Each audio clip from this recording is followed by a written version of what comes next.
और उसके आसपास के शहर इतने नाजुक क्यों हैं कि अस्पताल जाने वाले मरीज एम्बुलेंस में ही फंसे रह जाते हैं। कालकाजी इलाके में हुई सबसे दर्दनाक घटना ने पूरे शहर को झकझोर कर रख दिया, देश को हिलाकर रख दिया। 50 वर्षीय एक पिता की मौके पर ही मौत हो गई। जब करोड़ों रुपए स्मार्ट ड्रेनेज और सीवर प्रोजेक्ट्स पर खर्च किए जाते हैं तो बारिश की कुछ बूंदे आते ही क्यों ये सारी व्यवस्था ध्वस्त हो जाती है। सवाल अब भी वही है, कब तक।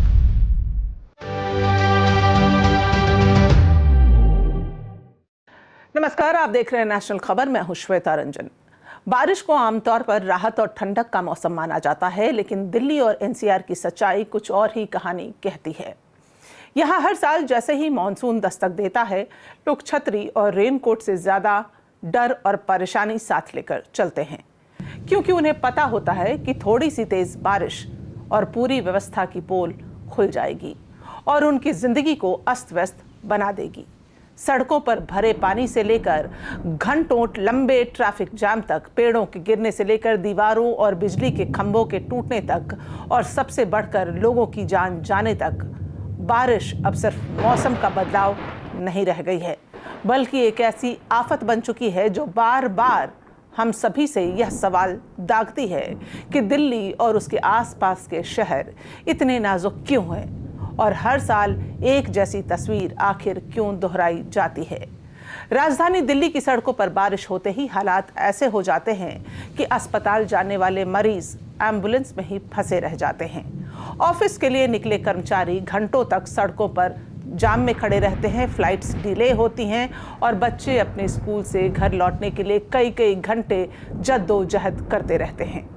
कालकाजी इलाके में हुई सबसे दर्दनाक घटना ने पूरे शहर को झकझोर कर रख दिया, देश को हिलाकर रख दिया, जहां तेज हवा और बारिश में एक विशाल पेड़ अचानक सड़क पर गिर पड़ा और उसके नीचे दबकर 50 वर्षीय एक पिता की मौके पर ही मौत हो गई, जबकि उनकी बेटी गंभीर रूप से घायल हो गई और अस्पताल में जिंदगी और मौत के बीच झूलती रही।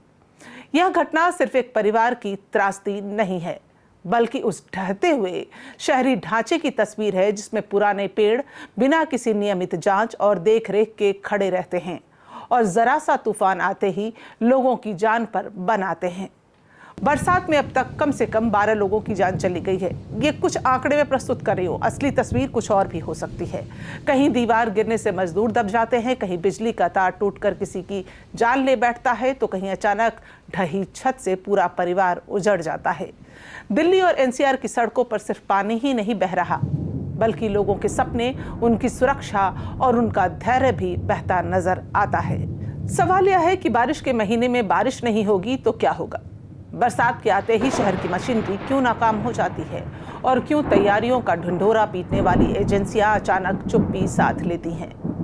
अब आते हैं मिलेनियम सिटी की बात पर। जो मिलेनियम सिटी का चोला पहने गुरुग्राम, जिसे कॉरपोरेट हब और स्मार्ट सिटी के तौर पर पेश किया जाता है, वहां की सड़कों पर पानी इस कदर भर जाता है कि गाड़ियां तालाब में तैरती नावों की तरह दिखाई देने लगती हैं।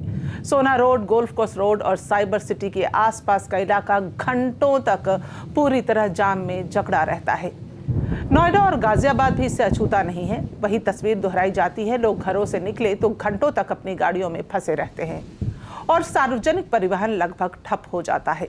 आप समझ सकते हैं कि ये आफत की बारिश बनकर आती है। यह सवाल हर आम आदमी पूछ रहा है कि जब करोड़ों रुपए स्मार्ट ड्रेनेज और सीवर प्रोजेक्ट्स पर खर्च किए जाते हैं तो बारिश की कुछ बूंदे आते ही क्यों ये सारी व्यवस्था ध्वस्त हो जाती है। अगर हम आंकड़ों पर नजर डालें तो तस्वीर और भी चौंकाने वाली होती है। इसी साल 2 अगस्त की एक खबर को मैं कोट कर रही हूं, जिसके अनुसार 12 बजे रात तक ट्रैफिक जैम से जुड़ी 2727 कॉल्स और जल भराव की 119 कॉल्स पुलिस को मिली। सुबह 7 बजे तक ट्रैफिक जैम की 218 और जल भराव की 8 कॉल्स और दर्ज की गई। इसके अलावा पेड़ गिरने की 50 कॉल्स भी पुलिस के पास आई। अकेले दिल्ली में एक ही दिन में 200 से ज्यादा पेड़ उखड़ गए। जो राष्ट्रीय राजधानी क्षेत्र है यानी एनसीआर, उस पर 50 से ज्यादा जगहों पर घंटों लंबे ट्रैफिक जाम दर्ज किए गए। विशेषज्ञों की माने तो इस बारिश और तूफान ने लगभग 5000 करोड़ रुपए का आर्थिक नुकसान पहुंचाया। कारों, मकानों, दफ्तरों और बिजनेस को हुआ नुकसान इसमें शामिल है। इन आंकड़ों को देखकर यह साफ होता है कि बारिश सिर्फ एक मौसम का बदलाव नहीं है, बल्कि हमारी व्यवस्था और तैयारियों की पोल खोलने वाला एक आईना बन चुकी है। हमारी टीम ने कई जगह लोगों से बातचीत की। दिल्ली और गुरुग्राम की सड़कों पर फंसे लोगों से बात की तो पता चला सबका गुस्सा एक जैसा था। एक महिला ऑफिस से घर लौटते समय 3 घंटे तक गाड़ी में बैठी रही और कहती हैं कि ऐसा लगता है जैसे हम 21वीं सदी की राजधानी में नहीं, बल्कि किसी लाचार गांव में रह रहे हों, जहां न सड़कें संभलती हैं और न ही बिजली पानी का इंतजाम पुख्ता रहता है। एक रिक्शा चालक बताता है कि बारिश में उसका पूरा दिन बर्बाद हो गया, क्योंकि सड़कें इतनी भरी थी कि ग्राहक रिक्शा में बैठना नहीं चाहते थे।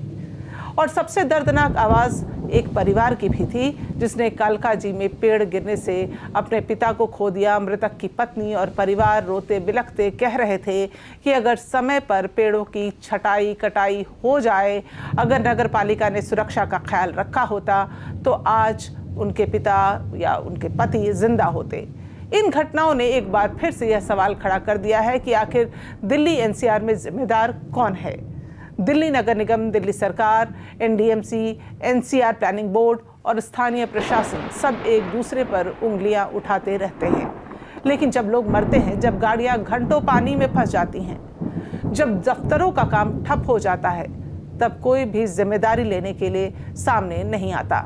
सवाल यह है कि क्या स्मार्ट सिटी सिर्फ विज्ञापन का नारा है, और क्या हर साल हमें यही तस्वीर देखने के लिए मजबूर रहना पड़ेगा। बारिश को हम कुदरत का खेल मानकर टाल सकते हैं, लेकिन मौतें और अव्यवस्था सिर्फ इंसानी लापरवाही का नतीजा है। दिल्ली और एनसीआर की इस बदहाल तस्वीर को देखकर यही कहा जा सकता है कि जब तक व्यवस्था जवाबदेह नहीं होगी, जब तक ड्रेनेज की सही देखरेख और पेड़ों की नियमित छटाई नहीं होगी, और जब तक प्रशासन अपनी जिम्मेदारी को सिर्फ फाइलों और मीटिंगों में निभाता रहेगा, तब तक हर साल बारिश मौत और परेशानी लेकर आती रहेगी। सवाल अब भी वही है, कब तक।